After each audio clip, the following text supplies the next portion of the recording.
Hi అండి. మినప కూర కోసం మినప వడియాలు పడుతున్నాను. ఇది రాత్రి మినపప్పు తీసుకున్నాను, ఒక లోటాడు శుభ్రంగా కడిగి తీసుకున్నాను. గుళ్ళుపప్పు ఉంటే గుళ్ళుపప్పు పోసుకోండి, గుళ్ళుపప్పులు ఉన్నాయి, నేను మర్చిపోయి పొట్టుపప్పు పోసాను. ఒక లోటాడు తీసుకున్నాను. దీంట్లో పచ్చిమిరకాయలు కానీ జీలకర్ర కానీ ఏమీ వేయకూడదు, మామూలుగా రుబ్బుకోవాలి కూరకు కాబట్టి.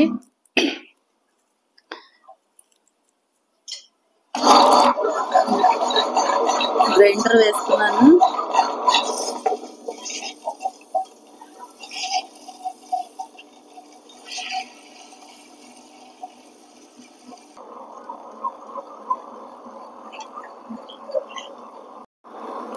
పప్పు నలిగింది, తీసేస్తున్నాను.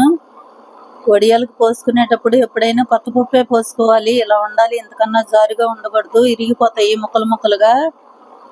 కొత్త పప్పే పోసుకోవాలి. కొత్త పప్పు అయితే జిగురు ఎక్కువగా ఉంటుంది కాబట్టి ఇరక్కోకుండా ఉంటాయి. ఇంత మెత్తగా ఉంటే సరిపోతుంది, ఇంకా పలసగా చేయకూడదు, వడియాలు ఇరిగిపోతాయి. కూర వడియాలు ఇలా పెట్టుకోండి, చాలా బాగుంటాయి. వర్షాకాలం చాలా ఉపయోగపడతాయి. చిన్న చిన్నగా చిట్టి వడియాలు ఇలా పెట్టుకోండి,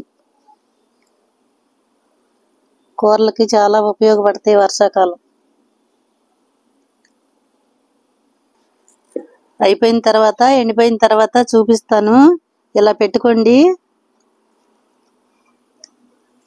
ఆరిపోయిన తర్వాత చూపిస్తా. కూర వడియాలు పెట్టడం అయిపోయింది, ఆరిపోయినాయి. ఇలా ఆరిపోవాలి. ఇలా ఆరిపోతే పురుగు పట్టుకోకుండా పాడైపోకుండా ఉంటాయి. ఇలా ఆరబెట్టుకోవాలి. ఈ కూరకి చాలా ఉపయోగపడతాయి.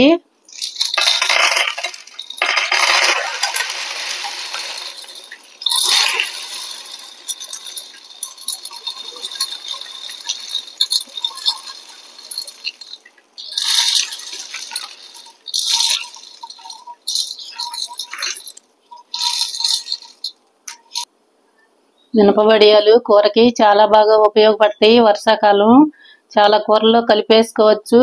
ములక్కాయల కూరలో, చామదుంపల కూరలో, కోడిగుడ్ల కూరలో, డ్రై ఫ్రూట్స్ తినేవాళ్ళు, రొయ్యలు తినేవాళ్ళు వాళ్ళు ఉంటారు కదా, వాటిల్లో కూడా అన్నిట్లో కలిపేసుకోవచ్చు, చాలా బాగుంటాయి. ఇలా పెట్టుకోండి. చిట్టి చిట్టి వడియాలు ఫ్రిడ్జ్లో స్టోర్ చేసుకోండి. కవర్లు ఉంటాయి కదా, కవర్లో పెట్టుకొని, నొక్కే కవర్లు ఉంటాయి కదా, జిప్ కవర్లు, అలాంటి వాటిలో స్టోర్ చేసుకోండి. ఎక్కువ రోజులు ఉంటాయి, పాడైపోకుండా, పురుగు పట్టుకోకుండా, కలర్ మారకోకుండా. ఇలా చేసుకొని ఉంచుకోండి, ప్యాన్ కింద పెట్టుకోండి, త్వరగా ఆరిపోతాయి, ఒక రోజులోనే ఆరిపోతాయి. తర్వాత ఎండలో పెట్టుకోండి. ఇలా వండుకోండి. ఉంటానండి, బాయ్ అండి.